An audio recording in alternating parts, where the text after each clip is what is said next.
আসসালামু আলাইকুম। Welcome to daily job news and preparation YouTube channel. আশা করি সবাই ভালো আছেন। তো আমিও আলহামদুলিল্লাহ ভালোই আছি। তো প্রতিদিনের মতো আজকেও আমি আপনাদের মাঝে হাজির হয়েছি একটি সরকারি চাকরির নিয়োগ বিজ্ঞপ্তি নিয়ে। তো নিয়োগ বিজ্ঞপ্তিটি হচ্ছে বাংলাদেশ বিনিয়োগ উন্নয়ন কর্তৃপক্ষ একটি বিশাল জব সার্কুলার প্রকাশিত হয়েছে। তো এখানে 108টি পদে বিশাল জব সার্কুলার প্রকাশিত হয়েছে। তো আগ্রহী প্রার্থীরা অবশ্যই ভিডিওটি ধৈর্য সহকারে মনোযোগ দিয়ে শুরু থেকে শেষ পর্যন্ত সম্পূর্ণ ভিডিওটি দেখার জন্য অনুরোধ করা হলো। এবং আমাদের চ্যানেলে যদি নতুন হয়ে থাকেন তাহলে অবশ্যই আমাদের চ্যানেলটি সাবস্ক্রাইব করে অল নোটিফিকেশন সেট করে রাখবেন এবং আমাদের ভিডিও ভালো লাগলে অবশ্যই একটি লাইক দিবেন এবং আপনি কোন জায়গা থেকে আমাদের ভিডিওটি দেখতেছেন তা অবশ্যই কমেন্টে জানাবেন। এবং আপনার ভাই বোন বন্ধু আত্মীয় স্বজন কেউ যদি চাকরি প্রার্থী থেকে থাকে তাহলে তার কাছে ভিডিওটি অবশ্যই শেয়ার করে রাখবেন এবং তাকে কমেন্টে মেনশন করে যান যাতে সে দ্রুত ভিডিওটি দেখতে পারে।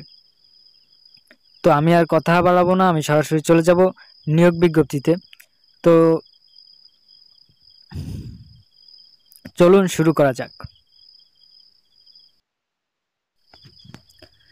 গণপ্রজাতন্ত্রী বাংলাদেশ সরকার প্রধান উপদেষ্টার কার্যালয়, বাংলাদেশ বিনিয়োগ উন্নয়ন কর্তৃপক্ষ, বিনিয়োগ ভবন, প্লট নং ই6 বি আগারগাঁও শেরেই বাংলা নগর ঢাকা 1207।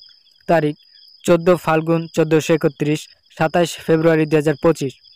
সংশোধিত নিয়োগ বিজ্ঞপ্তি গত 19 মে 2024 তারিখে পত্রিকায় প্রকাশিত বাংলাদেশ বিনিয়োগ উন্নয়ন কর্তৃপক্ষ বিডা এর 12 মে 2024 তারিখের 03.080.245.11.625.23 292 নম্বর স্মারকের নিয়োগ বিজ্ঞপ্তি সংশোধনপূর্বক বিডার সাংগঠনিক কাঠামোভুক্ত নিম্নবর্ণিত শূন্য পদসমূহে সরাসরি নিয়োগের নিমিত্ত পদের পাশে বর্ণিত শর্তের যোগ্য প্রার্থীদের নিকট থেকে অনলাইনে http://bida.teletalk.com.bd আবেদনপত্র আহ্বান করা যাচ্ছে। অনলাইন ব্যতীত কোনো আবেদন গ্রহণ করা হবে না। তো বিষয়টি ক্লিয়ারলি বুঝতে পেরেছেন আশা করি। Welcome to daily job news and preparation YouTube channel. Subscribe for daily job news. Thank you. তো প্রথমে আছে পদের নাম ও বেতন স্কেল। জাতীয় বেতন স্কেল 2015 অনুযায়ী বয়সসীমা, শূন্য পদের সংখ্যা, প্রয়োজনীয় শিক্ষাগত যোগ্যতা ও অভিজ্ঞতা। 1 নম্বর আছে সিস্টেম অ্যানালিস্ট, বেতন স্কেল 43,000 থেকে 69,850 টাকা, পঞ্চম গ্রেডের একটি পদ, বয়সসীমা অনূর্ধ্ব 40 বছর। তো এখানে কিন্তু অনূর্ধ্ব 40 বছরের প্রার্থীরা আবেদন করতে পারবে। শূন্য পদের সংখ্যা 1টি। শিক্ষাগত যোগ্যতা কোনো স্বীকৃত বিশ্ববিদ্যালয় হতে computer science and engineering, electrical and electronics engineering, information and communication technology সংশ্লিষ্ট বিষয়ে অনন্য দ্বিতীয় শ্রেণী বা সমানের সিজিপিএ সহ স্নাতক সম্মান বা সমানের ডিগ্রি। 2. কোনো সরকারি স্বায়ত্তশাসিত, আধা স্বায়ত্তশাসিত সংবিধিবদ্ধ প্রতিষ্ঠানে সহকারী system analyst, programmer, computer operation supervisor হিসেবে অনন্য 3 বছরের চাকরির অভিজ্ঞতা। 3. সংশ্লিষ্ট সেক্টরে স্বীকৃত কোনো উদ্ভাবন বিশেষ যোগ্যতা বিশেষ হিসেবে বিবেচিত হবে। তো 2 নম্বর পদে আছে প্রোগ্রামার, বেতন স্কেল 35,500 থেকে 67,010 টাকা, 6তম গ্রেড, 6ষ্ঠ গ্রেড, বয়সসীমা অনূর্ধ্ব 35 বছর, শূন্য পদের সংখ্যা 1টি। শিক্ষাগত যোগ্যতা কোনো স্বীকৃত বিশ্ববিদ্যালয় হতে computer science and engineering, electrical and electronics engineering, information and communication technology সংশ্লিষ্ট বিষয়ে অনন্য দ্বিতীয় শ্রেণী বা সমানের সিজিপিএ সহ 4 বছরের মেয়াদী স্নাতক বা সমানের ডিগ্রি। 2. কোনো সরকারি স্বায়ত্তশাসিত, আধা স্বায়ত্তশাসিত সংবিধিবদ্ধ প্রতিষ্ঠানে সিনিয়র কম্পিউটার অপারেটর, সহকারী প্রোগ্রামার, সহকারী রক্ষণাবেক্ষণ প্রকৌশলী হিসেবে অনন্য 4 বছরের চাকরির অভিজ্ঞতা থাকতে হবে। 3 নম্বরে আছে, তো ভিউয়ার্স আমি আগেই একটা কথা বলে রাখি, এখানে এই ভিডিওতে আমি ভিডিওর শেষের দিকে কিছু গুরুত্বপূর্ণ তথ্য রাখবো যেগুলো আপনাদের আবেদন করার জন্য অবশ্যই প্রয়োজন পড়বে। তো ভিডিওটি শেষ পর্যন্ত দেখার জন্য অনুরোধ করা হলো। যদি ভিডিওটি শেষ পর্যন্ত না দেখেন তাহলে আপনারই ক্ষতি হবে বা আপনি অনেক তথ্য মিস করবেন। তো সম্পূর্ণ ভিডিওটি দেখার জন্য বিশেষভাবে অনুরোধ করা হলো। তো 3 নম্বর দেখুন, সহকারী পরিচালক, বেতন স্কেল 22,000 থেকে 53,060 টাকা, নবম গ্রেডের একটি পদ, বয়সসীমা অনূর্ধ্ব 32 বছর, শূন্য পদের সংখ্যা 16টি। শিক্ষাগত যোগ্যতা ও অভিজ্ঞতা কোনো স্বীকৃত বিশ্ববিদ্যালয় হতে অনন্য দ্বিতীয় শ্রেণী বা সমানের সিজিপিএতে স্নাতক সমান ডিগ্রি অথবা অনন্য দ্বিতীয় শ্রেণী বা সমমানের সিজিপিএতে স্নাতকোত্তর ডিগ্রি থাকতে হবে। 2 নম্বর, এমএস অফিস পরিচালনায় দক্ষতা এবং শিক্ষা জীবনের কোনো স্তরে একাধিক তৃতীয় শ্রেণী বা বিভাগ বা সমমানের সিজিপিএ বা জিপিএ গ্রহণযোগ্য নয়। 4 নম্বর, হিসাব রক্ষণ কর্মকর্তা, বেতন স্কেল 22,000 থেকে 53,060 টাকা, নবম গ্রেডের একটি পদ, বয়সসীমা অনূর্ধ্ব 32 বছর, শূন্য পদ সংখ্যা একটি। শিক্ষাগত যোগ্যতা, কোনো স্বীকৃত বিশ্ববিদ্যালয় হতে বাণিজ্যের কোনো বিষয়ে অনন্য দ্বিতীয় শ্রেণী বা সমমানের সিজিপিএতে স্নাতক সম্মান ডিগ্রি অথবা অনন্য দ্বিতীয় শ্রেণী বা সমমানের সিজিপিএতে স্নাতকোত্তর ডিগ্রি থাকতে হবে। এমএস অফিস পরিচালনায় দক্ষতা এবং শিক্ষা জীবনের কোনো স্তরে একাধিক তৃতীয় শ্রেণী বা বিভাগ বা সমমানের সিজিপিএ বা জিপিএ গ্রহণযোগ্য নয়। 5 নম্বর, জনসংযোগ কর্মকর্তা, বেতন স্কেল 22,000 থেকে 53,060 টাকা, নবম গ্রেডের একটি পদ, বয়সসীমা অনূর্ধ্ব 32 বছর, শূন্য পদ সংখ্যা একটি। শিক্ষাগত যোগ্যতা, কোনো স্বীকৃত বিশ্ববিদ্যালয় হতে পাবলিক রিলেশনস, গণযোগাযোগ ও সাংবাদিকতা, আন্তর্জাতিক সম্পর্ক বা ইংরেজি বিষয়ে অনন্য দ্বিতীয় শ্রেণী বা সমমানের সিজিপিএতে স্নাতক সম্মান ডিগ্রি অথবা অনন্য দ্বিতীয় শ্রেণী বা সমমানের সিজিপিএতে স্নাতকোত্তর ডিগ্রি থাকতে হবে। এমএস অফিস পরিচালনায় দক্ষতা থাকতে হবে এবং শিক্ষা জীবনের কোনো স্তরে একাধিক তৃতীয় শ্রেণী বা বিভাগ বা সমমানের সিজিপিএ বা জিপিএ গ্রহণযোগ্য নয়।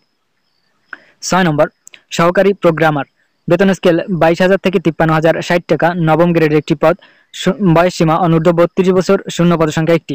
শিক্ষাগত যোগ্যতা, কোনো স্বীকৃত বিশ্ববিদ্যালয় হতে computer science and engineering, electrical and electronics engineering, information and communication technology সংশ্লিষ্ট বিষয়ে অনন্য দ্বিতীয় শ্রেণী বা সমমানের সিজিপিএ সহ স্নাতক সম্মান বা সমমানের ডিগ্রি থাকতে হবে।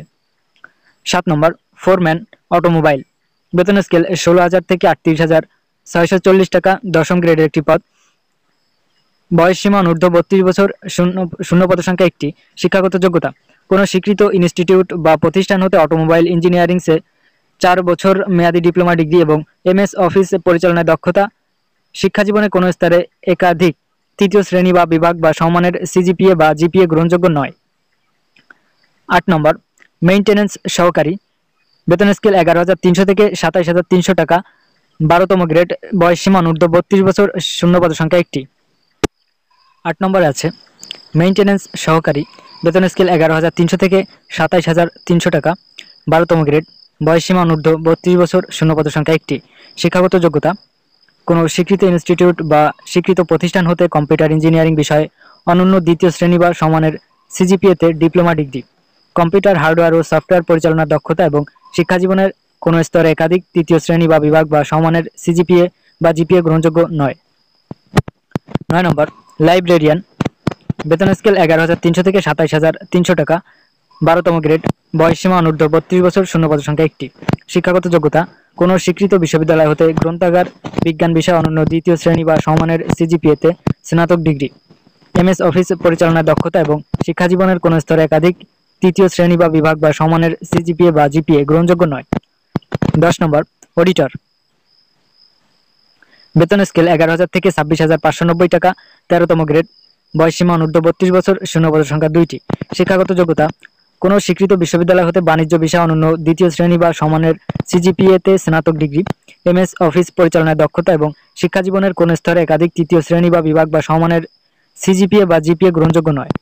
11 নম্বর, বিনিয়োগ সহকারী, বেতন স্কেল 9,300 থেকে 22,490 টাকা, 16তম গ্রেড, বয়সসীমা অনূর্ধ্ব 32 বছর এবং শূন্য পদ সংখ্যা 24টি। শিক্ষাগত যোগ্যতা, কোনো স্বীকৃত বিশ্ববিদ্যালয় হতে অনন্য দ্বিতীয় শ্রেণী বা সমানের সিজিপিএতে স্নাতক ডিগ্রি, এমএস অফিস পরিচালনায় দক্ষতা এবং শিক্ষা জীবনের কোনো স্তরে একাধিক তৃতীয় শ্রেণী বা বিভাগ বা সমানের সিজিপিএ বা জিপিএ গ্রহণযোগ্য নয়। 12 নম্বর, অভ্যর্থনাকারী, বেতন স্কেল 9,300 থেকে 22,490 টাকা, 16তম গ্রেড, বয়সসীমা অনূর্ধ্ব 32 বছর, শূন্য পদ সংখ্যা একটি। শিক্ষাগত যোগ্যতা, কোনো স্বীকৃত বিশ্ববিদ্যালয় হতে অনন্য দ্বিতীয় শ্রেণী বা সমানের সিজিপিএতে স্নাতক ডিগ্রি, এমএস অফিস পরিচালনায় দক্ষতা এবং শিক্ষা জীবনের কোনো স্তরে একাধিক তৃতীয় শ্রেণী বা বিভাগ বা সমানের সিজিপিএ বা জিপিএ গ্রহণযোগ্য নয়। 13 নম্বর, অটোগ্রাফার, বেতন স্কেল 9,300 থেকে 22,490 টাকা, 16তম গ্রেড, বয়সসীমা অনূর্ধ্ব 32 বছর, শূন্য পদ সংখ্যা একটি। শিক্ষাগত যোগ্যতা, কোনো স্বীকৃত বিশ্ববিদ্যালয় হতে অনন্য দ্বিতীয় শ্রেণী বা সমানের সিজিপিএতে স্নাতক ডিগ্রি, কোনো স্বীকৃত প্রতিষ্ঠান হতে ক্যামেরা পরিচালনা এবং ফটোগ্রাফিতে সনদসহ কর্ম অভিজ্ঞতা থাকতে হবে এবং শিক্ষা জীবনের কোনো স্তরে একাধিক তৃতীয় শ্রেণী বা বিভাগ বা সমানের সিজিপিএ বা জিপিএ গ্রহণযোগ্য নয়। 14 নম্বর, লাইব্রেরি সহকারী, বেতন স্কেল ৯৩০০ থেকে ২২৪৯০ টাকা, ১৬তম গ্রেড। বয়সসীমা অনূর্ধ্ব ৩২ বছর, শূন্য পদ সংখ্যা ১টি। শিক্ষাগত যোগ্যতা কোনো স্বীকৃত বিশ্ববিদ্যালয় হতে অনন্য দ্বিতীয় শ্রেণী বা সমমানের সিজিপিএতে স্নাতক ডিগ্রি, এমএস অফিস পরিচালনায় দক্ষতা এবং ইংরেজিতে পারদর্শিতা। শিক্ষাজীবনের কোনো স্তরে একাধিক তৃতীয় শ্রেণী বা বিভাগ বা সমমানের সিজিপিএ বা জিপিএ গ্রহণযোগ্য নয়। ১৫ নম্বর অফিস সহায়ক, বেতন স্কেল ৮,২৫০ থেকে ২০,০১০ টাকা, ২০তম গ্রেড। বয়সসীমা অনূর্ধ্ব ৩২ বছর, শূন্য পদ সংখ্যা ৫৫টি। শিক্ষাগত যোগ্যতা কোনো স্বীকৃত বোর্ড হতে মাধ্যমিক স্কুল সার্টিফিকেট বা সমমানের পরীক্ষা উত্তীর্ণ হতে হবে। তো ভিউয়ার্স, এই ছিল আমাদের পদবিন্যাসগুলো। এখন এখানে আবেদন করার জন্য কিছু শর্তাবলী আছে, যেগুলো আমি আপনাদেরকে বুঝিয়ে দিব। তো ভিডিওটি সম্পূর্ণ দেখার জন্য অনুরোধ রইল, এবং ভিডিওটি এ পর্যন্ত যারা দেখেছেন অবশ্যই একটি শেয়ার করবেন এবং কমেন্টে আপনার ভাই বোন বন্ধু আত্মীয় স্বজন যারা চাকরি প্রার্থী আছে তাদেরকে মেনশন করে যান। তো ১ নম্বরে আছে দেখুন, বিগত ১৯ মে ২০২৪ তারিখে দৈনিক কালের কণ্ঠ, দৈনিক সমকাল ও দৈনিক ইত্তেফাক এবং দি ফাইন্যান্সিয়াল এক্সপ্রেস পত্রিকার প্রকাশিত বিডার ১২ মে ২০২৪ তারিখে ০৩.০২৬.২৪৫.১১.৬25.২৩ এর ২৯২ নম্বর স্মারকের নিয়োগ বিজ্ঞপ্তি অনুসরণ করে উক্ত পদসমূহে যে সকল প্রার্থী ইতিমধ্যে আবেদন করেছেন তাদের পুনরায় আবেদন করার প্রয়োজন নেই। তবে উক্ত পদসমূহে আবেদনকারীগণ জনপ্রশাসন মন্ত্রণালয় ২৩শে জুলাই ২০২৫ তারিখের ০৫.০০০০০০০০০০০০০০০০০০০০০০০০০০০০০০০০০০০০০০০০০০০০০০০০০০০০০০০০০০০০০০০০০০০০০০০০০০০০০০০০০০০০০০০০০০০০০০০০০০০০০০০০ পদটি সংশোধন সংক্রান্ত প্রজ্ঞাপনের আলোকে কোঠায় আবেদনে ইচ্ছুক হলে তাদেরকে ৪ মার্চ ২০২৫ তারিখ সকাল ১০টা হতে ৩ এপ্রিল ২০২৫ তারিখ বিকাল ৫টার মধ্যে নির্বাহী চেয়ারম্যান বাংলাদেশের বিনিয়োগ উন্নয়ন কর্তৃপক্ষ বরাবর কোটায় আবেদন দাখিলের আবেদনপত্র বন্ধখামে সরাসরি ডাকযোগে নির্বাহী চেয়ারম্যান এর দপ্তরে লেভেল ২ বিনিয়োগ ভবন, প্লট নং ই৬বি, আগারগাঁও, শের-ই-বাংলা নগর, ঢাকা ১২০৭ প্রেরণের বিষয়টি নিশ্চিত করতে হবে। খামের উপর গত ১৯ মে ২০২৪ তারিখে পত্রিকায় প্রকাশিত বাংলাদেশ বিনিয়োগ উন্নয়ন কর্তৃপক্ষের ১২ মে ২০২৪ তারিখের ০৩.০৮০.২৬৮০.২৪৫.১১.৬25.২৩ এর ২৯২ নম্বর স্মারকের নিয়োগ বিজ্ঞপ্তি অনুসরণ করে কোঠায় আবেদন বাক্যটি স্পষ্টভাবে লেখা থাকতে হবে। নির্ধারিত সময়ের আগে বা পরে কোনো আবেদন গ্রহণ করা হবে না।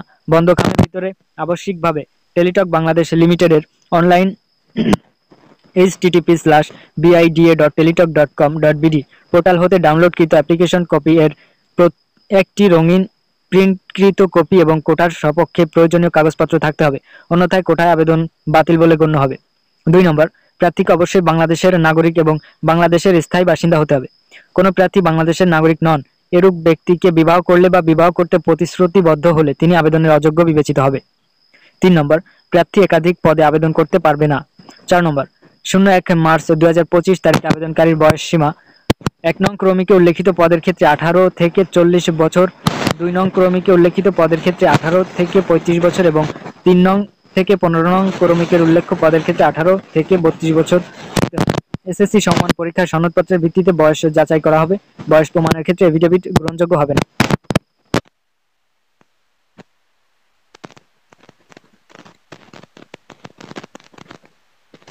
কোঠায় আবেদনকারী প্রার্থীর ক্ষেত্রে যথাযথ কর্তৃপক্ষ কর্তৃক প্রদত্ত সনদ দাখিল করতে হবে। বর্তমান সংশোধিত নিয়োগ বিজ্ঞপ্তির প্রেক্ষিতে অনলাইনে পূরণকৃত আবেদনে মুক্তিযোদ্ধা, শহীদ মুক্তিযোদ্ধা, বীরাঙ্গনার সন্তান, ক্ষুদ্র নিগোষ্ঠী, শারীরিক প্রতিবন্ধী ও তৃতীয় লিঙ্গের কোঠায় প্রার্থিতার দাবি না করলে পরবর্তীতে নতুন করে কোনো কোঠা প্রার্থিতার দাবি গ্রহণযোগ্য হবে না। ৬ নম্বর, দৃষ্টি প্রতিবন্ধী প্রার্থীদের ক্ষেত্রে সরকার কর্তৃক সর্বশেষ জারিকৃত নির্দেশাবলী প্রযোজ্য হবে। প্রতিবন্ধী প্রার্থীদের ক্ষেত্রে সমাজসেবা অধিদপ্তরের অধীন জেলা সমাজসেবা অফিসের উপপরিচালক সমমর্যাদা সম্পন্ন দায়িত্বপ্রাপ্ত সংশ্লিষ্ট কর্মকর্তা কর্তৃক স্বাক্ষরিত প্রতিবন্ধী সনদ, তৃতীয় লিঙ্গের প্রার্থীদের ক্ষেত্রে সিভিল সার্জন কর্তৃপক্ষ প্রদত্ত সনদের সত্যায়িত কপি এবং প্রার্থী ক্ষুদ্র নিগোষ্ঠীর সম্প্রদায়ভুক্ত হলে সংশ্লিষ্ট জেলা প্রশাসকের নিকট হতে প্রাপ্ত সনদের সত্যায়িত ফটোকপি দাখিল করতে হবে। ৭ নম্বর, প্রতিবন্ধী প্রার্থীদের মধ্যে যাদের শ্রুতি লেখক প্রয়োজন তাদের আবেদনের ভিত্তিতে এ সংক্রান্ত জনপ্রশাসন মন্ত্রণালয়ের ১১ জুলাই ২০২৩ তারিখের এত প্রজ্ঞাপন নংটা আপনারা একটু দেখে নেবেন, প্রয়োজন পড়লে স্ক্রিনশট নিয়ে নেবেন। স্মারকের প্রজ্ঞাপন বা যথাযথ কর্তৃপক্ষের সর্বশেষ নির্দেশনা অনুযায়ী শ্রুতি লেখক নিয়োগ করা হবে। যে সকল প্রতিবন্ধী প্রার্থীর প্রতিশ্রুতি লেখক প্রয়োজন হবে তাদেরকে আবশ্যিকভাবে বাংলাদেশ বিনিয়োগ উন্নয়ন কর্তৃপক্ষের সরাসরি নিয়োগ প্রদানের লক্ষ্যে গঠিত বাছাই কমিটির সভাপতি বরাবরের প্রবেশপত্র অ্যাডমিট কার্ড ইস্যুর তারিখ হতে 7 দিনের মধ্যে অফিস চলাকালীন সময়ে শ্রুতি লেখকের প্রয়োজনীয়তা সম্পর্কে ডাক্তারি প্রত্যয়নপত্র, ছবি এবং প্রতিবন্ধী পরিচয়পত্রের কপি সহ শ্রুতি লেখক প্রাপ্তির আবেদন বন্ধখামে সরাসরি ডাকযোগে সচিব বিডা এর দপ্তরের লেভেল 2 বিনিয়োগ ভবন প্লট নং E6 বি আগারগাঁও শেরি বাংলার নগর ঢাকা 1207 প্রেরণের বিষয়টি নিশ্চিত করতে হবে। খামের উপর বাংলাদেশ বিনিয়োগ উন্নয়ন কর্তৃপক্ষ কর্তৃক গৃহীত নিয়োগ পরীক্ষায় অংশগ্রহণের নিমিত্ত শ্রুতি লেখক প্রাপ্তির আবেদন বাক্যটি স্পষ্টভাবে লেখা থাকতে হবে। নির্ধারিত সময়ের আগে বা পরে কোনো আবেদন গ্রহণ করা হবে না। 8 নম্বর, সরকারি, আধা সরকারি ও স্বায়ত্তশাসিত সংস্থায় কর্মরত প্রার্থীগণকে অবশ্যই যথাযথ কর্তৃপক্ষের অনুমতিক্রমে আবেদন করতে হবে এবং মৌখিক পরীক্ষার সময় নিয়োগকারী কর্তৃপক্ষ কর্তৃক প্রদত্ত অনাপত্তিপত্র বা সনদ ছাড়পত্রের মূল কপি জমা দিতে হবে। সংশ্লিষ্ট পদের নিয়োগকারী কর্তৃপক্ষ কর্তৃক স্বাক্ষরিত ছাড়পত্রের কপি জমা দিতে বাধ্য হলে মৌখিক পরীক্ষা গ্রহণ করা হবে না এবং প্রার্থিতা বাতিল বলে গণ্য হবে। 9 নম্বর, নিয়োগ বিজ্ঞপ্তিতে উল্লেখিত সকল পদে সরাসরি নিয়োগের ক্ষেত্রে সুপারিশ প্রদানের তারিখ হতে 1 বছর পর্যন্ত অথবা সরকার কর্তৃক নির্ধারিত সময় পর্যন্ত অপেক্ষমান তালিকা সংরক্ষণ করা হবে। 10 নম্বর, এ নিয়োগের মাধ্যমিক চূড়ান্তভাবে মনোনীত প্রার্থীগণকে বাংলাদেশ বিনিয়োগ উন্নয়ন কর্তৃপক্ষের সাংগঠনিক কাঠামো অনুযায়ী কর্তৃপক্ষ কর্তৃক নির্ধারিত কার্যালয়ে পদায়ন করা হবে। 11 নম্বর, নিয়োগের ক্ষেত্রে সরকারের সর্বশেষ বিধিবিধান অনুসরণ করা হবে। 12 নম্বর, কর্তৃপক্ষ কোনো কারণ দর্শানো ব্যতিরেকে যে কোনো আবেদন গ্রহণ বা বাতিলের সম্পূর্ণ ক্ষমতা সংরক্ষণ করেন এবং নিয়োগ বিজ্ঞপ্তি সংশোধিত নিয়োগ বিজ্ঞপ্তি প্রচারের কারণে কর্তৃপক্ষ নিয়োগ প্রদান করতে কিংবা লিখিত পরীক্ষা প্রবেশপত্র ইস্যু করতে বাধ্য থাকবে না। নিয়োগ প্রক্রিয়ায় কর্তৃপক্ষের সিদ্ধান্ত চূড়ান্ত বলে গণ্য হবে। প্রকাশিত নিয়োগ বিজ্ঞপ্তিতে উল্লেখিত শূন্য পদের সংখ্যা হ্রাস বৃদ্ধি করা হতে পারে। 13 নম্বর, প্রার্থীকে লিখিত মৌখিক ব্যবহারিক প্রযোজ্য ক্ষেত্রে পরীক্ষায় অংশগ্রহণের জন্য কোনো প্রকার টিএডিএ প্রদান করা হবে না। 14 নম্বর, প্রার্থীদের যোগ্যতা যাচাই। নিয়োগ প্রক্রিয়ার যে কোনো পর্যায়ে প্রার্থী কর্তৃক প্রদত্ত কোনো তথ্য বা দাখিলকৃত কাগজপত্র জাল, মিথ্যা বা ভুয়া প্রমাণিত হলে কিংবা পরীক্ষায় নকল বা অসৎ উপায় অবলম্বন করলে সংশ্লিষ্ট প্রার্থীর প্রার্থিতা বাতিল করা হবে এবং তার বিরুদ্ধে যথাযথ আইনানুগ ব্যবস্থা গ্রহণ করা হবে। মৌখিক পরীক্ষার সময় নিম্নবর্ণিত কাগজপত্রের মূল কপি প্রদর্শনপূর্বক প্রতিটির একটি করে সত্যায়িত ফটোকপি দাখিল করতে হবে। ক, অনলাইনে পূরণকৃত আবেদনপত্র, অ্যাপ্লিকেশন ফর্ম ও প্রবেশপত্র, অ্যাডমিট কার্ড। খ, আবেদনকারী সকল শিক্ষাগত যোগ্যতার সনদপত্র, প্রযোজ্য ক্ষেত্রে অভিজ্ঞতার সনদপত্র সহ। গ, আবেদনকারী যে ইউনিয়ন, পৌরসভা, সিটি কর্পোরেশন, ক্যান্টনমেন্ট বোর্ড এর বাসিন্দা সে ইউনিয়ন পরিষদের চেয়ারম্যান বা প্রশাসক, পৌরসভার মেয়র বা প্রশাসক, সিটি কর্পোরেশনের ওয়ার্ড কাউন্সিলর বা প্রশাসক, ক্যান্টনমেন্ট বোর্ডের ক্যান্টনমেন্ট এক্সিকিউটিভ অফিসার কর্তৃক প্রদত্ত নাগরিকত্ব ও চারিত্রিক সনদপত্র। ঘ, আবেদনকারী জাতীয় পরিচয়পত্র অথবা জন্ম নিবন্ধন সনদ। উম, শারীরিক প্রতিবন্ধী, তৃতীয় লিঙ্গ এবং ক্ষুদ্র নৃগোষ্ঠী প্রার্থীদের ক্ষেত্রে সর্বশেষ সরকারি নীতিমালা অনুযায়ী উপযুক্ত কর্তৃপক্ষ কর্তৃক প্রদত্ত সনদপত্র এবং প্রযোজ্য ক্ষেত্রে অভিজ্ঞতা ও প্রশিক্ষণের সনদপত্র। 6 নম্বর, মুক্তিযোদ্ধা, শহীদ মুক্তিযোদ্ধা, বীরাঙ্গনার পুত্র কন্যা হিসেবে আবেদনকারী প্রার্থীকে পিতামাতার মুক্তিযোদ্ধা বীরাঙ্গনা সনদের সত্যায়িত কপি জমা দিতে হবে। এক্ষেত্রে নিম্নের যে কোনো একটি সনদ গ্রহণযোগ্য বিবেচিত হবে। 1, মুক্তিযুদ্ধ বিষয়ক মন্ত্রণালয় কর্তৃক জারিকৃত 26/2/2002 তারিখে মুবি ম সনদ 1 প্রজ্ঞাপন 1 2002 এর 02 নং প্রজ্ঞাপন অনুযায়ী মুক্তিযুদ্ধ বিষয়ক মন্ত্রণালয়ের ইস্যুকৃত পিতামাতা মুক্তিযোদ্ধা বীরাঙ্গনা সনদ অথবা 2, মুক্তিযুদ্ধ বিষয়ক মন্ত্রণালয়ের 1/2/2009 তারিখ মুবি ম সনদ 1 প্রজ্ঞাপন 3 31/02/140 নং প্রজ্ঞাপন অনুযায়ী 1997 থেকে 2001 সাল পর্যন্ত সরকার প্রধান কর্তৃক প্রতি স্বাক্ষরিত এবং মুক্তিযোদ্ধা সংসদ কর্তৃক ইস্যুকৃত পিতামাতা মুক্তিযোদ্ধা সনদ। স, কর্মরত আবেদনকারীর ক্ষেত্রে যথাযথ কর্তৃপক্ষ কর্তৃক প্রদত্ত অনাপত্তিপত্র, সনদ, ছাড়পত্র এবং আবেদনপত্র পূরণ সংক্রান্ত শর্তাবলী। তো ভিউয়ার্স, এখানে আবেদনপত্র কিভাবে পূরণ করতে হবে সে বিষয়টি একটু যেটা আমরা জেনে নিব। তো ধৈর্য সহকারে ভিডিওটি একটু দেখুন, কারণ ভিডিওটির লেন্থটা অনেক বড় হয়ে যাচ্ছে। তো তারপরে আমাদের বিষয়গুলো জেনে নিতে হবে। সো আর কিছুক্ষণ সময় দিন এবং সম্পূর্ণ জেনে নিন, আপনার জন্য ভালো হবে। 15 নম্বর আছে, দেখুন, আবেদনপত্র পূরণ সংক্রান্ত শর্তাবলী। ক, পরীক্ষায় অংশগ্রহণে ইচ্ছুক প্রার্থীগণ http:/bida.teletalk.com.bd ওয়েবসাইটে আবেদন ফর্ম পূরণ করবেন। আবেদনের সময়সীমা নিম্নরূপ: 1, অনলাইনে আবেদনপত্র পূরণ ও পরীক্ষার ফি জমাদান শুরুর তারিখ ও সময় 4 মার্চ 2025 খ্রিস্টাব্দ সকাল 10টা থেকে, অর্থাৎ আজকে সকাল 10টা থেকেই কিন্তু আবেদন শুরু হয়ে গেছে এবং আবেদনের শেষ তারিখ হচ্ছে 3 এপ্রিল 2025 বিকাল 5 ঘটিকা পর্যন্ত। তো আপনারা কিন্তু এপ্রিল মাসের এপ্রিল মাসের 3 তারিখ পর্যন্ত বিকাল 5টা পর্যন্ত আবেদন করতে পারবেন। তো সবাইকে একটি কথা বলে রাখি, এখানে আবেদন করার জন্য শেষ সময় এবং তারিখের জন্য অপেক্ষা না করে হাতে যথেষ্ট সময় রেখে আবেদন করবেন, তাতে আপনারই মঙ্গলজনক হবে।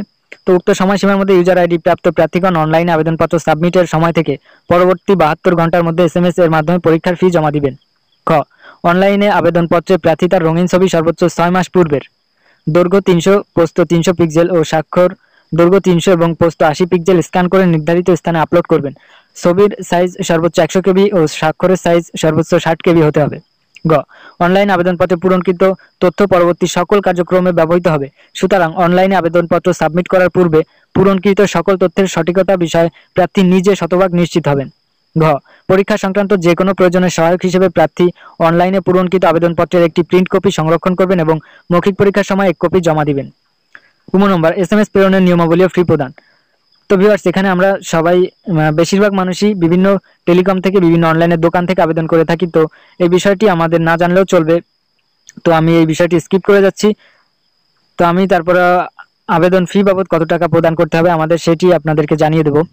তো এখানে দেখুন, ছকের 1 থেকে 6 নং ক্রমিকে বর্ণিত পদের জন্য পরীক্ষার ফি বাবদ সর্বমোট 223 টাকা এবং 7 নং ক্রমিকে পদের 7 নং ক্রমিকে বর্ণিত পদের জন্য পরীক্ষার ফি বাবদ 223 টাকা এবং 8 থেকে 9 নং ক্রমিকে বর্ণিত পদের জন্য 168 টাকা এবং 10 থেকে 14 নং ক্রমিকের জন্য 112 টাকা এবং 15 থেকে 15 নং ক্রমিকের জন্য 56 টাকা, সর্বমোট 56 টাকা প্রদান করতে হবে। তো এটা কিন্তু অফেরতযোগ্য 72 ঘন্টার মধ্যে প্রদান করতে হবে। তো তারপরের বিষয়গুলো আমরা একটু জেনে নিই। বর্ণিত নিয়োগ পরীক্ষার বিজ্ঞপ্তি, আবেদনপত্র পূরণ ও SMS এর মাধ্যমে পরীক্ষার ফি প্রদান সংক্রান্ত নিয়মাবলী, নিয়োগ বিজ্ঞপ্তি সম্পর্কিত যে কোনো সংশোধন সংযোজন যদি থাকে এবং পদভিত্তিক নিয়োগ পরীক্ষার সময়সূচি ও আসন বন্টন সহ অন্যান্য প্রয়োজনীয় তথ্যাদি বিডার ওয়েবসাইট www.bida.gov.bd এবং ফেসবুক পেজ https:/www.facebook.com/bida.pmo.bangladesh এ পাওয়া যাবে। তো অনলাইন আবেদন করতে কোনো সমস্যা হলে টেলিটক নম্বর থেকে 121 অথবা http:/alljobs.query@teletalk.com.bd মেইলে যোগাযোগ করা যাবে। এছাড়া টেলিটকের জব পোর্টালে ফেসবুক পেজ http:/www.facebook.com/alljobsbd টেলিটক এই মেসেজ এর মাধ্যমে যোগাযোগ করা যাবে। মেইল মেসেজের সাবজেক্ট অর্গানাইজেশন নেম, বিডা, post name, application user ID, contact number অবশ্যই উল্লেখ করতে হবে। 6 নম্বর, একটা ডিক্লারেশন। দেখুন, প্রার্থীকে আবেদনপত্রের ডিক্লারেশন অংশে এই মর্মে ঘোষণা দিতে হবে যে প্রার্থী কর্তৃক আবেদনপত্রে প্রদত্ত সকল তথ্য সঠিক এবং সত্য। প্রদত্ত তথ্য অসত্য বা মিথ্যা প্রমাণিত হলে অথবা কোনো অযোগ্যতা ধরা পড়লে বা কোনো প্রতারণা বা দুর্নীতির আশ্রয় গ্রহণ করলে কিংবা পরীক্ষায় নকল বা অসদুপায় অবলম্বন করলে পরীক্ষার পূর্বে বা পরে এমনকি নিয়োগ পরবর্তী যে কোনো পর্যায়ে প্রার্থিতা নিয়োগ বাতিল করা হবে এবং সংশ্লিষ্ট ব্যক্তির বিরুদ্ধে আইনানুগ ব্যবস্থা গ্রহণ করা যাবে। শেষ তারিখ ও সময়ের জন্য অপেক্ষা না করে হাতে যথেষ্ট সময় নিয়ে অনলাইনে আবেদনপত্র পূরণ ও আবেদন ফি জমাদান করতে পরামর্শ দেওয়া যাচ্ছে। 16, উপরে উল্লেখ করা হয়নি এমন যে কোনো বিষয়ে সরকার কর্তৃক জারিকৃত বিধিবিধান প্রযোজ্য হবে। মোহাম্মদ আব্দুল হালিম টলস্টয়, পরিচালক উপসচিব, ফাইন্যান্স, বাজেট অ্যান্ড অডিট ও সদস্য সচিব, বিডার, সরাসরি নিয়োগ প্রদানের লক্ষ্যে গঠিত বাছাই কমিটি, ফোন 44826790, ইমেইল dir.fba@bida.gov.bd। তো যে কোনো প্রয়োজনে এই মেইলে মেইলে যোগাযোগ করতে পারবেন।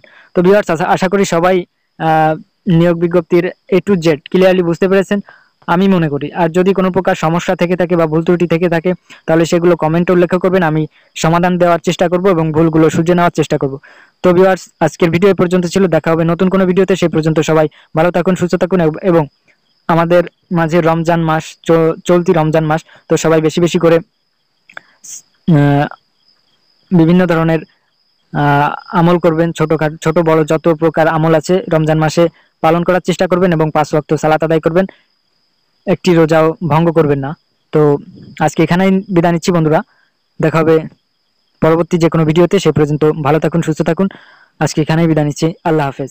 আসসালামু আলাইকুম।